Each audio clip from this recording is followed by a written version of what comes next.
जय हिंद साथियों, आपके अपने ऑनलाइन प्लेटफॉर्म लाइव गुरुकुल में एक बार फिर से सभी साथियों का हार्दिक स्वागत एवं अभिनंदन है। साथियों, आज की हिंदी व्याकरण की इस क्लास में हम पढ़ने वाले हैं शब्द भेद। तो सभी साथियों से रिक्वेस्ट है कि सभी साथी अपनी कॉपी पेन निकाल लीजिए और साथ ही साथ लिखते चलिएगा, समझते चलिएगा। ठीक है, तो आज हम जानेंगे कि जो शब्द हैं वो क्या हैं और शब्द के कितने भेद होते हैं, शब्द कितने प्रकार के होते हैं और शब्दों में क्या अंतर होता है, हम कैसे पहचानेंगे कि कौन सा शब्द क्या है। ठीक है, तो ये सारी चीज़ें हम पढ़ेंगे शब्द भेद में। किसमें?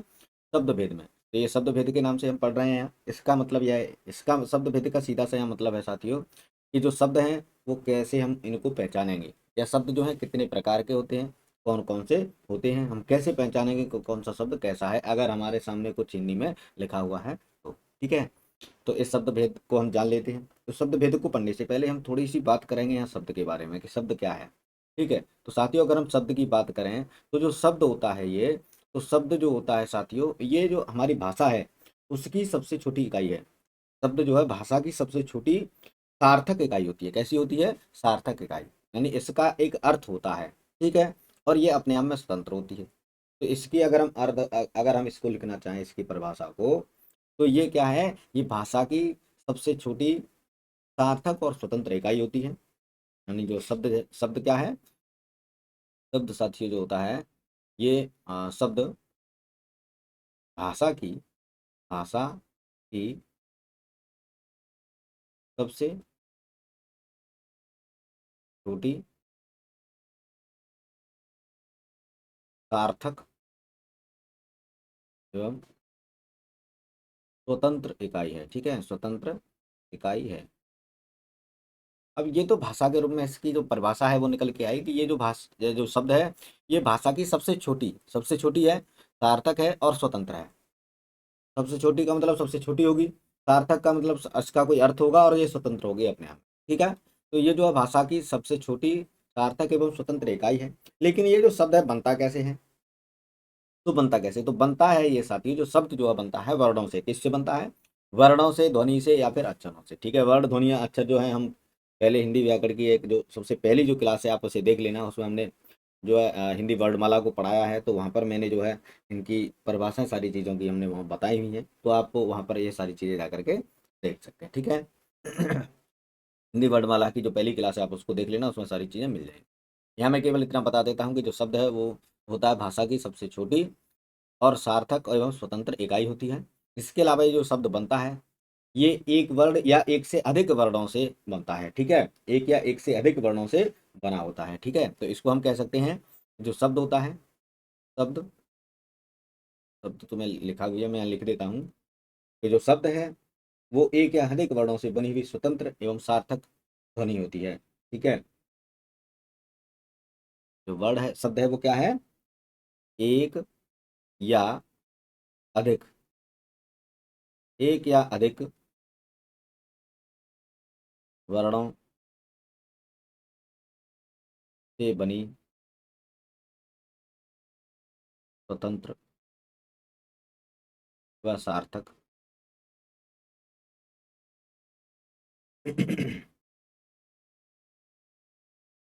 ध्वनि है। ठीक है, शब्द क्या है? एक या अधिक वर्णों से बनी स्वतंत्र एवं सार्थक ध्वनि होती है। हम इस प्रकार भी कह सकते हैं, यानी देखो, शब्द की जो परिभाषा है वो किसी इस तरीके से भी पूछी जा सकती है भाषा के रूप में कि भाषा की सबसे छोटी सार्थक एवं स्वतंत्र इकाई क्या है? शब्द है। या फिर एक से अधिक, एक या एक से अधिक वर्णों से बनी हुई स्वतंत्र एवं सार्थक ध्वनि भी क्या कहलाती है? शब्द कहलाती है। इसके अलावा इसे हम कह सकते हैं कि एक निश्चित अर्थ प्रकट करने वाला वर्ण समूह शब्द कहलाता है। यहाँ इसको इस प्रकार और कह सकते हैं, एक निश्चित, एक निश्चित अर्थ प्रकट करने वाला, प्रकट करने वाला वर्ण समूह, वर्ण समूह शब्द कहलाता है, शब्द कहलाता है। ठीक है, ये भी आप लिख सकते हैं।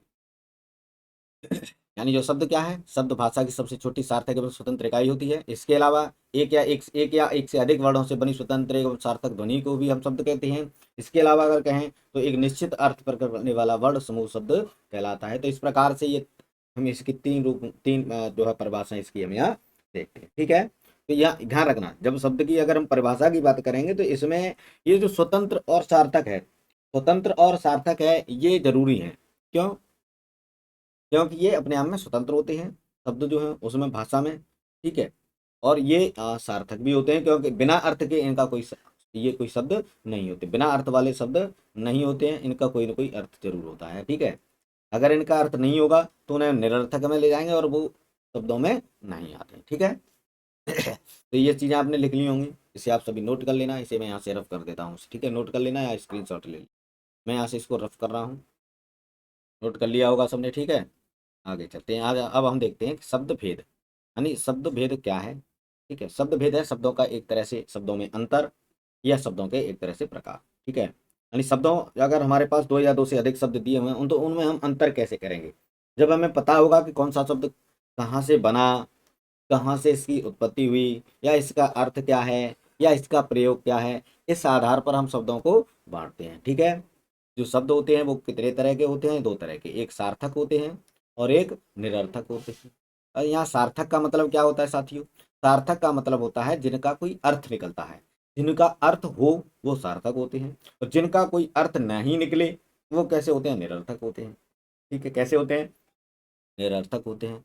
जैसे मैंने कहा आम, तो आप, मैंने जैसे ही आम बोला तो आप समझ जाएंगे कि आम का मतलब है एक फल, ठीक है। आपको समझ आ गया कि आम का मतलब, आप आम कहते ही आप समझ गए कि आम का मतलब है एक तरह से एक फल, ठीक है, जो खट्टा होता है या मीठा होता है। तो ये क्या है, ये शब्द हो गया, सार्थक हो गया। अगर मैं यहाँ निरर्थक शब्द की बात करूं तो निरर्थक शब्द क्या होगा, ठीक है। मैंने जैसे एक शब्द लिख लिया, जैसे मैंने लिख लिया फूटी। अब फूटी का मतलब क्या है, अब इसका कोई अर्थ बताओ। मैंने लिखा वोटी, रोटी, फोटी, है ना, फाग, मैंने लिखा फाग, मैंने लिखा कग, मैंने लिखा सग। तो ये क्या है, इनका कोई अर्थ नहीं निकल रहा।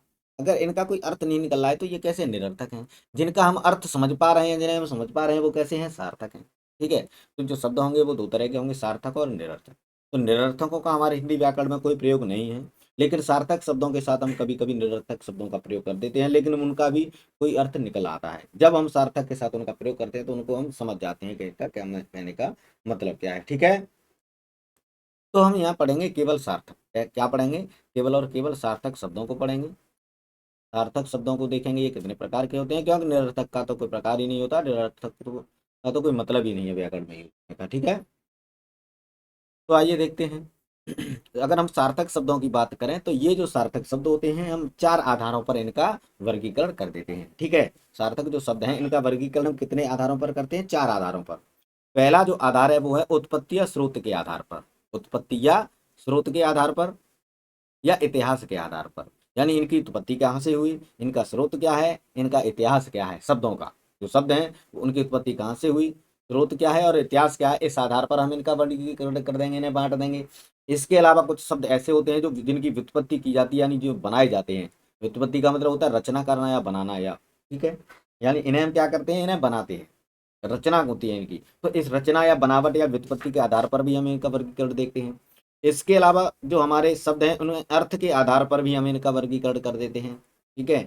एक जो आधार बना देते हैं हम इसका, वो होता है विकार या रूप या प्रयोग के आधार पर। विकार, रूप या प्रयोग का मतलब है, यानी हम इनका प्रयोग किस प्रकार से करते हैं उस आधार पर भी हम जो है शब्दों को बांट लेते हैं, ठीक है, शब्दों का वर्गीकरण कर लेते हैं, ठीक है। तो आइए देखते हैं, एक एक करके इनको देख लेते हैं। अगर हम उत्पत्ति स्रोत के इतिहास के आधार पर देखें तो ये जो शब्द होते हैं उत्पत्ति स्रोत या इतिहास के आधार पर, ये मुख्यतः पांच प्रकार के होते हैं। कितने प्रकार के होते हैं, पांच प्रकार के। ये जो है इस आधार पर जो है शब्द जो है पांच प्रकार के होते हैं। कितने प्रकार के, पांच प्रकार के। कौन कौन से होते हैं, एक होते हैं तत्सम शब्द, एक होते हैं तद्भव शब्द, एक होते हैं देशज या देसी शब्द, एक होते हैं विदेशज या विदेशी या आगत शब्द, ठीक है, और एक होते हैं संकर शब्द।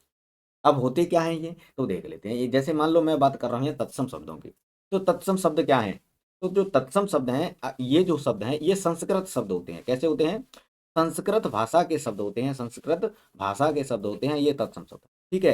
ये संस्कृत भाषा के शब्दों को हम ज्यों का त्यों हिंदी भाषा में प्रयोग कर लेते हैं। यानी जब हम संस्कृत भाषा के शब्दों को हिंदी भाषा में प्रयोग करते हैं तो हिंदी भाषा में ये जो शब्द हैं तत्सम शब्द कहलाते हैं। कैसे शब्द कहलाते हैं, तत्सम शब्द कहलाते हैं, ठीक है। अब इन्हीं संस्कृत शब्दों में थोड़ा सा बदलाव हम जब कर देंगे तो वो शब्द क्या कहलाएंगे, तद्भव शब्द कहलाएंगे। यानी संस्कृत भाषा के शब्दों में बदलाव करके हिंदी भाषा में प्रयोग करना क्या कहलाता है, तद्भव शब्द कहलाता है, ठीक है। बात समझ गए। यानी देखो, संस्कृत शब्द सीधे के सीधे तो हो गए तत्सम, अगर इनमें बदलाव कर दिया जाए, क्या कर दिया जाए, बदलाव कर दिया जाए, तो बदलाव करने पर यही जो संस्कृत शब्द होंगे, ये जो संस्कृत शब्द होंगे, ये शब्द क्या कहलाएंगे, तद्भव शब्द कहलाएंगे। ठीक है, जैसे मैंने लिखा एक शब्द होता है आम्र, तो आम्र क्या है, ये संस्कृत शब्द है, तो ये तत्सम हो गया। अगर मैं इसी को बदल के सुविधा के लिए मैं इसको कह दूं आम, तो आम जो शब्द है वो क्या हो गया, आम तद्भव हो गया। क्योंकि देखो इसमें बदल, इसमें से र हटा दिया हमने, आम्र में से र हटा दिया, ये हमने सुविधा के लिए हम इसको आम्र को आम कहने लगे, तो ये जो आम है ये तद्भव हो गया, और जो आम्र है वो तत्सम हो गया।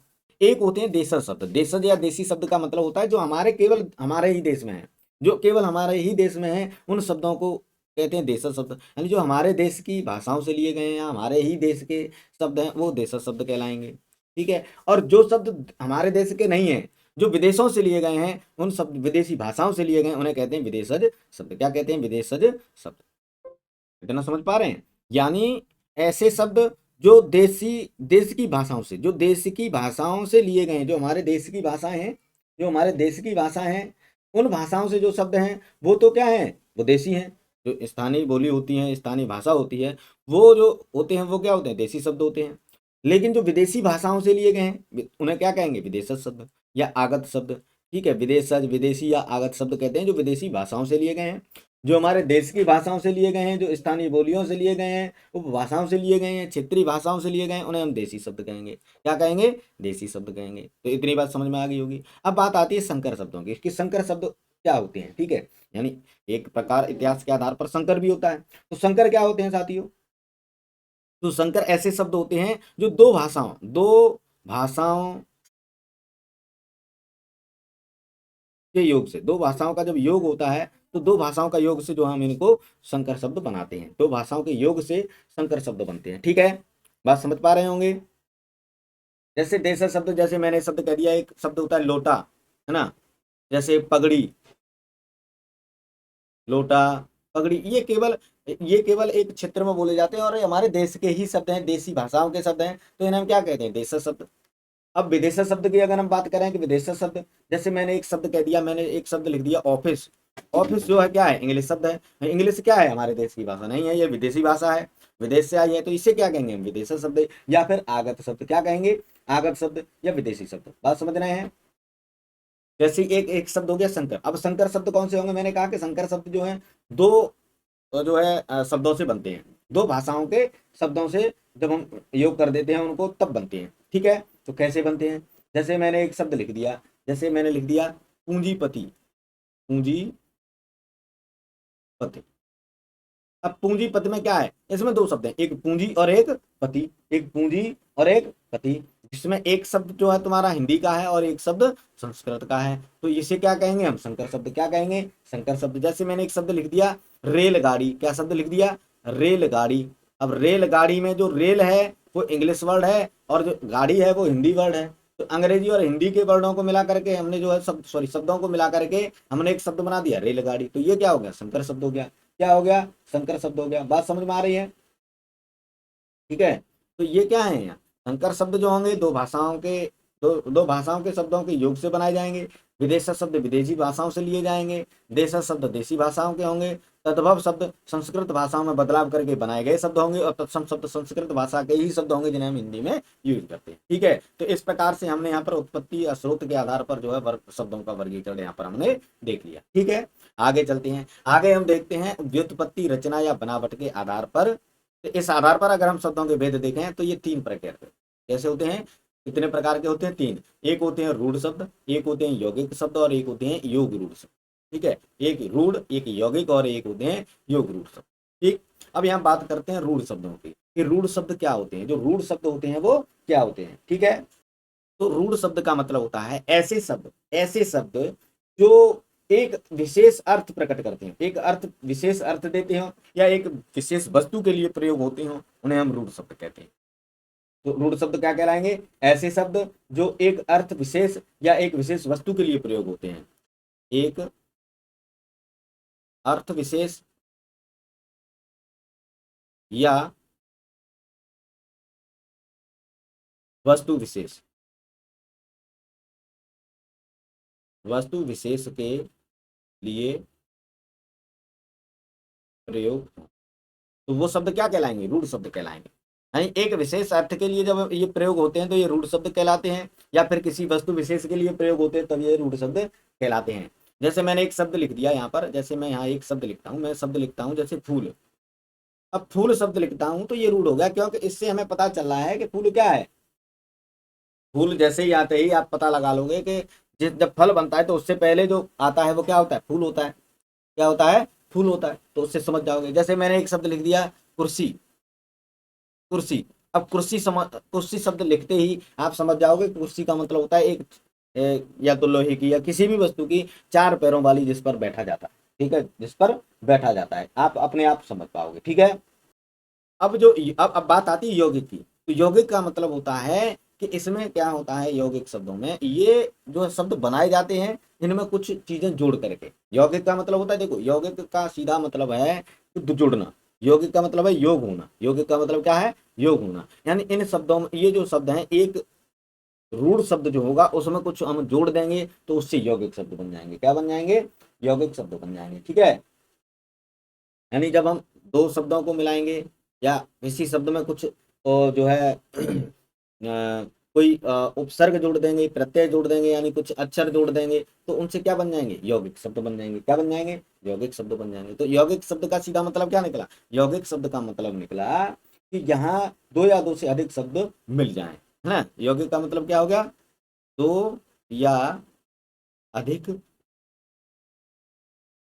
शब्दों का योग। दो या अधिक शब्दों का योग हो रहा हो तो वहां पर क्या शब्द कहलाएंगे? यौगिक शब्द कहलाएंगे। जो मूल शब्द होते हैं उन्हें हम रूढ़ कहते हैं। जो मूल शब्द होते हैं, यहाँ देख, जो रूढ़ शब्द का मतलब होता है एक तरह से मूल शब्द। जो मूल शब्द हैं वो रूढ़ कहलाते हैं। अब जब दो शब्द मिल जाते हैं तो उन शब्दों को मिलने से क्या बनते हैं? यौगिक बनते हैं। क्या बनते हैं? यौगिक बनते हैं। अब यौगिक बनते कैसे हैं? तो ये चार प्रकार से बनाए जा सकते हैं। एक, इनमें उपसर्ग का प्रयोग करके हम बना सकते हैं। एक, हम प्रत्यय का प्रयोग करके बना सकते हैं। एक में हम उपसर्ग और प्रत्यय दोनों का योग करके, उपसर्ग और प्रत्यय यानी उपसर्ग भी जोड़ देंगे, प्रत्यय भी जोड़ देंगे तो उससे भी यौगिक शब्द बन जाते हैं। या फिर हम केवल शब्द शब्द ही जोड़ देंगे तो हम ये जो है यौगिक शब्द बना सकते हैं। ठीक है, बात समझ में आई? जैसे मैं यहाँ एक शब्द लिखूं, जैसे मैंने एक शब्द लिखा प्रधानमंत्री। क्या लिखा? प्रधानमंत्री। तो प्रधानमंत्री में दो शब्द जुड़ गए। प्रधानमंत्री में दो शब्द जुड़ गए। कौन कौन से? एक प्रधान और एक मंत्री। तो प्रधानमंत्री में दो शब्द हो गए, एक प्रधान और एक मंत्री। तो इसमें दो शब्दों का योग हो गया तो ये क्या हो गया? यहाँ यौगिक शब्द हो गया। क्या हो गया? यौगिक शब्द हो गया। ठीक है। यानी दो शब्दों का, दो या अधिक शब्दों का जब योग हो तो वहां पर क्या कहलाएंगे? वो शब्द यौगिक शब्द कहलाएंगे। ठीक है। अब बात आती है योग रूढ़ की। तो योग रूढ़ क्या है? देखो योग रूढ़ में भी क्या होगा? योग होगा। योग होगा यानी शब्द मिलेंगे। ये जो योग रूढ़ है ये यौगिक शब्द होते हैं, लेकिन योग होने के साथ साथ इनका जो अर्थ है वो निश्चित हो जाता है। जो इनका जो अर्थ है वो निश्चित हो जाता है। ठीक है, अर्थ निश्चित होता है इनका। यौगिक तो होते हैं, ये जो योग रूढ़ शब्द है इनमें योग तो होता है, योग होने के कारण ये यौगिक भी होते हैं और यौगिक के साथ में ये रूढ़ भी होते हैं। कैसे होते हैं? रूढ़ या मूल शब्द भी बन जाते हैं, क्योंकि ये एक विशेष व्यक्ति, विशेष वस्तु के लिए प्रयोग होते हैं। ठीक है, यानी ये दो शब्दों के योग से तो बनेंगे, लेकिन ये एक विशेष वस्तु के लिए या किसी विशेष व्यक्ति के लिए प्रयोग होंगे, तब ये क्या कहलाएंगे? योग रूढ़ कहलाएंगे। क्या कहलाएंगे? योग रूढ़ कहलाएंगे। जैसे एक शब्द मैं यहाँ पर ले लेता हूं, जैसे मैंने लिख दिया एक शब्द लंबोदर। लंबोदर। अब ये बना किससे है? लंबा प्लस उदर, दो शब्द हो गए। लंबा प्लस उदर, यानी उदर का मतलब पेट, लंबा का मतलब बड़ा।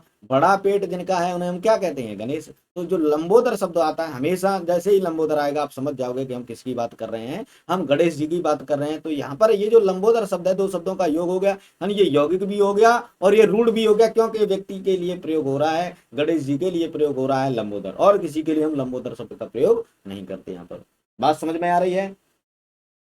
ठीक है। जैसे मैंने एक शब्द लिख दिया पंकज, एक शब्द लिख दिया पंकज। तो पंक प्लस अज, यानी कीचड़ में जन्मा हुआ। ये जो पंकज शब्द है किसके लिए करते हैं? केवल कमल के लिए। तो पंकज शब्द जब आएगा तो आप समझ जाओगे कमल की बात हो रही है।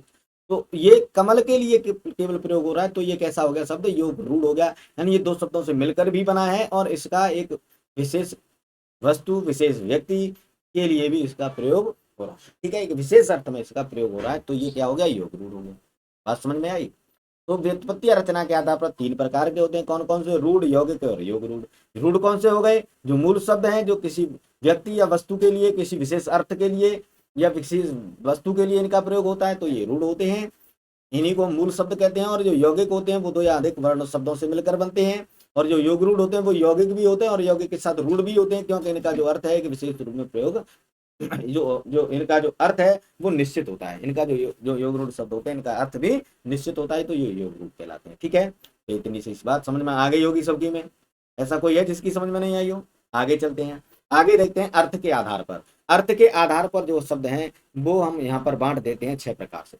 ठीक है, अर्थ के आधार पर जो शब्द है वो 6 प्रकार से हम यहाँ बांट देते हैं। एक होते हैं एकार्थी, एक होते हैं अनेकार्थी, एक होते हैं पर्यायवाची या समानार्थी शब्द, एक होते हैं विपरीतार्थक या विलोम शब्द, एक होते हैं वाक्यांशों के लिए एक शब्द, और एक होते हैं समानाभासी शब्द युग्म। समानाभासी शब्द युग्म। ठीक है, अब एकार्थी का मतलब हो गया एक अर्थ देने वाले। एकार्थी का मतलब हो गया एक अर्थ देने वाले शब्द। एक अर्थ जिनका हो तो वो शब्द क्या कहलाएंगे? एकार्थी। जिनका केवल एक अर्थ हो वो क्या कहलाएंगे? एकार्थी। ऐसे शब्द जिनके एक से अधिक अर्थ हों, एक से अधिक अर्थ निकलें, तो वो क्या कहलाएंगे? अनेकार्थी। जैसे मैंने एक शब्द लिख दिया कनक। ठीक है, अब कनक शब्द के दो अर्थ निकलते हैं, एक निकलता है सोना और एक होता है धतूरा। तो ये जो शब्द हो गया ये अनेकार्थी हो गया। एक, अब यहाँ एकार्थी की बात करें तो मैंने लिख दिया एक शब्द लिख दिया, जैसे मैंने यहाँ लिख दिया फूल। तो फूल शब्द क्या हो गया? या इसका केवल एक ही अर्थ निकलता है, तो ये क्या हो गया? एकार्थी हो गया। अनेकार्थी में एक के जब एक से अधिक अर्थ निकले तो वो अनेकार्थी हो गया। एक होता है पर्यायवाची या समानार्थी शब्द। पर्यायवाची समानार्थी शब्द का मतलब होता है ऐसे शब्द जिनके अर्थ समान हों। ठीक है, जैसे मैंने लिखा पुष्प, पंकज, है ना, फूल। अब ये जो तीनों शब्द हैं इनके जो अर्थ हैं वो कैसे हैं? समान अर्थ हैं। यानी ये जो पुष्प, पंकज, फूल हम केवल फूल के लिए यूज करते हैं, तो शब्द अलग अलग हैं, अर्थ इनका एक जैसा है, समान है, तो ये क्या कहलाएंगे? समानार्थी या पर्यायवाची। ठीक है, एक होते हैं विपरीतार्थक या विलोम शब्द। विपरीतार्थक का मतलब होता है, या विलोम शब्द का मतलब होता है जो विपरीत अर्थ है, जो विपरीत अर्थ है। ठीक है, जैसे मैंने लिखा ऊपर, और ऊपर का विपरीत क्या हो जाएगा? नीचे। ठीक है, जैसे मैंने लिखा मोटा, मोटा का क्या हो जाएगा? पतला। तो यहाँ ये जो शब्द युग्म है ये क्या कहलाएगा? विलोम शब्द या विपरीतार्थक शब्द। ठीक है, क्योंकि जब विपरीत अर्थ दे तो उसे क्या कहेंगे? विपरीतार्थक या विलोम शब्द।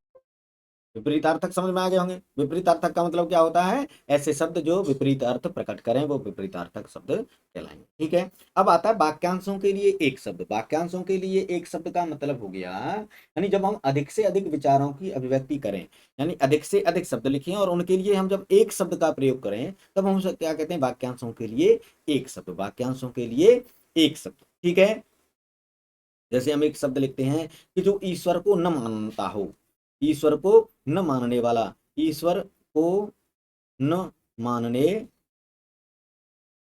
वाला।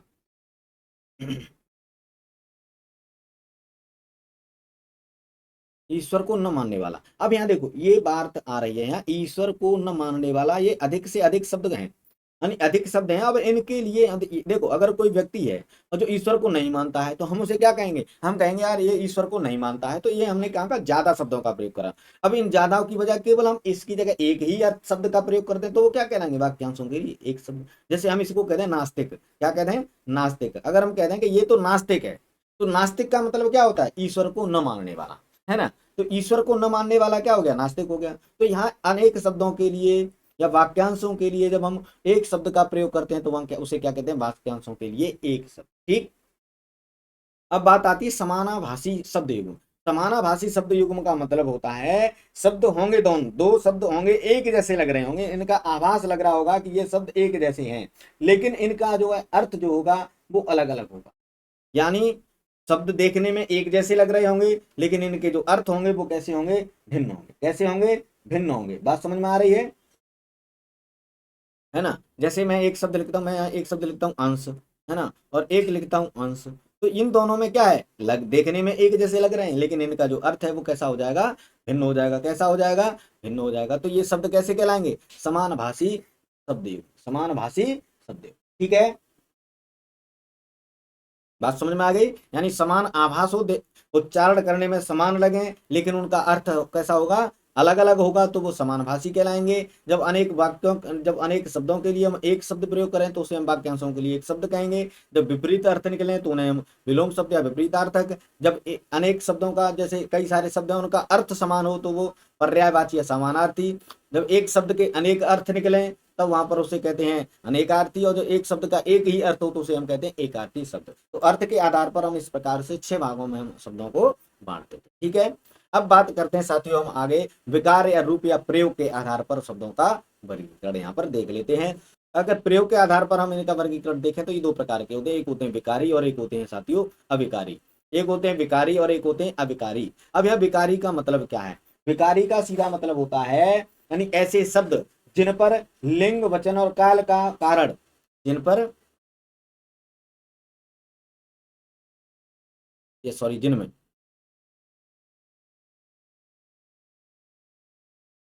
जिनमें लिंग वचन काल आदि के कारण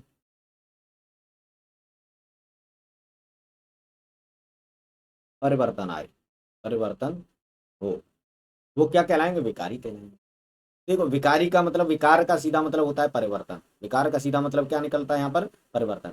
अब परिवर्तन कैसे होगा? लिंग बदलने पर भी परिवर्तन हो जाएगा, वचन बदलने पर भी परिवर्तन हो सकता है, काल बदलने पर भी परिवर्तन हो सकता है शब्दों में, है ना। कारक बदलने पर भी जो है शब्दों पर शब्दों का अर्थ जो है परिवर्तन होगा, हो जाएगा, तो हम उन्हें क्या कहेंगे? विकारी शब्द।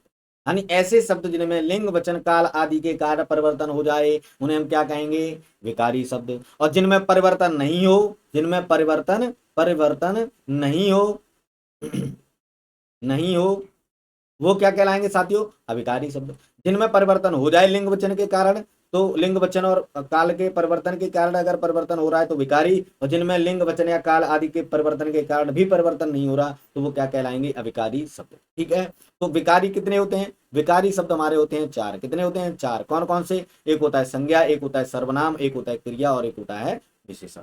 और जो अविकारी शब्द होते हैं वो भी होते हैं 4। कौन कौन से?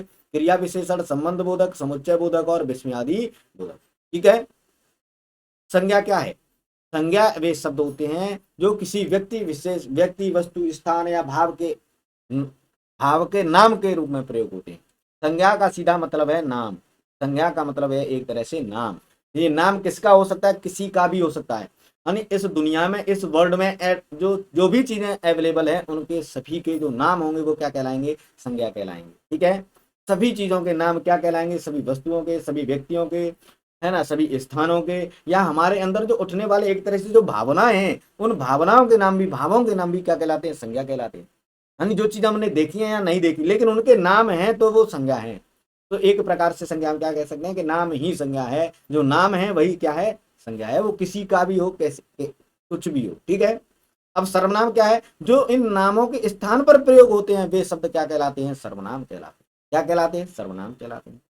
यानी जब संज्ञा शब्दों के स्थान पर प्रयोग हों वो शब्द सर्वनाम कहलाएंगे। क्रिया क्या है? ये हमारे कार्य करने को बताते हैं। जो क्रिया शब्द होते हैं वो हमारे किसी कार्य करने को बताते हैं। जो कार्य करने को बताएं तो उसे हम क्या कहते हैं? क्रिया कहते हैं। यानी ऐसे शब्द जिनसे कार्य का होना या करना ज्ञात हो, पता चले, वो क्रिया कहलाएंगे। और वे शब्द जो विशेषता बताएं किसी संज्ञा या सर्वनाम की तो वो क्या कहलाएंगे? विशेषण कहलाएंगे। ठीक है, क्या कहलाएंगे? विशेषण कहलाएंगे। अब बात आती है क्रिया विशेषण की। क्रिया विशेषण क्या है? ये विकारी में आते हैं। देखना, ये संज्ञा, सर्वनाम, क्रिया और विशेषण ये विकारी में आएंगे। अविकारी में आएंगे क्रिया विशेषण, संबंध बोधक, समुच्चय बोधक और विस्मयादि बोधक। क्रिया विशेषण क्या होंगे? वे शब्द जो क्रिया की विशेषता बताएं या फिर विशेषण की विशेषता बताएं या किसी दूसरे क्रिया विशेषण की विशेषता बताएं तो वो क्रिया विशेषण कहलाएंगे। यानी जो संज्ञा और सर्वनाम की विशेषता बताएं वो विशेषण, और जो विशेषण की भी विशेषता बताएं वो क्रिया विशेषण, या जो क्रिया की या विशेषण की भी विशेषता बताएं। देखो यहां तक, देखो ये चीज देखो, अगर यहां तक कि ये जो संज्ञा है या सर्वनाम है इनकी विशेषता बता रहा है तो विशेषण। अगर इन दोनों के अलावा किसी की विशेषता बताए तो क्या कहलाएंगे? क्रिया विशेषण। क्या कहलाएंगे साथियों? क्रिया विशेषण कहलाएंगे। ठीक है, अब बात करते हैं संबंध बोधक की। संबंध बोधक का मतलब होता है ऐसे शब्द या ऐसे अव्यय जो किसी संज्ञा के बाद आकर के संज्ञा का संबंध वाक्य के दूसरे शब्दों से बताएं तो वो क्या कहलाते हैं? संबंध बोधक। संबंध बोधक का मतलब है संबंध बताने वाले। संबंध बताने वाले, ठीक है, संबंध बताने वाले शब्द क्या कहलाएंगे, संबंध बोधक। समुच्चय बोधक, ऐसे शब्द जो समुच्चय का बोध कराएं, जो शब्दों के योग का बोध कराएं, यानी जो शब्द जुड़ जाते हैं शब्दों को शब्द जब जुड़ते हैं तो उसके लिए हम क्या करते हैं, समुच्चय बोधक, यानी जो जोड़ने के काम कराएं, समुच्चय यानी इकट्ठा होने का बोध कराएं, तो वो क्या कहलाएंगे, समुच्चय बोधक कहलाएंगे। बात समझ में आ रही है? यानी जब ये क्या करते, समुच्चय बोधक क्या करते हैं, जोड़ते हैं, क्या करते हैं, ये जोड़ते हैं। देखो ये संबंध बोधक संबंध बताते हैं, समुच्चय बोधक जोड़ते हैं शब्दों को, ठीक है। विस्मयादि बोधक विस्मय का बोध कराते हैं, विस्मय यानी आश्चर्य का बोध कराते हैं, विस्मय का या आश्चर्य का बोध कराते हैं, तो ये जो शब्द हैं ये विस्मयादि बोधक शब्द कहलाते हैं, ठीक है। बात समझ पा रहे होंगे। यानी जो प्रयोग के आधार पर शब्द हैं दो प्रकार के हैं, विकारी अविकारी। विकारी कौन कौन से हैं, संज्ञा सर्वनाम क्रिया विशेषण, क्रिया और विशेषण। अविकारी कौन कौन से हैं, अविकारी जो है क्रिया विशेषण संबंध बोधक समुच्चय बोधक और विस्मयादि बोधक, ठीक है। तो ये क्या हो गए, इस आधार पर हमने क्या करा, इनको बांट दिया शब्दों, ठीक है। तो ये सारी चीजें समझ में आ गई होंगी साथियों। मैंने यहाँ पर जो है केवल इस जो वीडियो में, यहाँ जो आज की क्लास में मैंने केवल शब्द भेद बताया है, शब्दों का भेद बताया है कि शब्द जो है कितने प्रकार से बांटे जा सकते हैं, कितने प्रकार के शब्द होते हैं और किस किस आधार पर हम इनको इनमें हम अंतर कर सकते हैं, ठीक है। तो यहाँ पर मैंने शब्दों का अंतर करना बताया है, शब्दों को अलग अलग छांटना मैंने आपको बताया है। अब इन सबको हम एक एक करके देखेंगे, ठीक है। तो आज की इस क्लास में हम केवल इतना ही पढ़ेंगे कि ये जो शब्द हैं इन्हें हम कैसे अलग अलग कर सकते हैं, इन्हें किन किन आधारों पर हम अलग अलग कर सकते हैं, इनका वर्गीकरण कर सकते हैं, किस प्रकार हम इनका अंतर कर सकते हैं, ठीक है। तो इस सारी चीज़ों को हमने आज की इस क्लास में हमने जान लिया है कि जो शब्द हैं वो कितने प्रकार के होते हैं, किस आधार पर हम इनको अलग अलग बांट सकते हैं, ठीक है। अब इनको हम एक एक करके आगे आने वाली क्लासों में पढ़ेंगे। तो आज के लिए साथियों केवल इतना ही है। अगर आपको ये क्लास अच्छा लगा हो, समझ में आया हो, तो आप अपने साथियों के साथ शेयर कर सकते हैं। तो आज के लिए काफ़ी है, इतना ही। मिलते हैं नेक्स्ट क्लास में, तब तक के लिए सभी साथियों को जय हिंद, वंदे मातरम।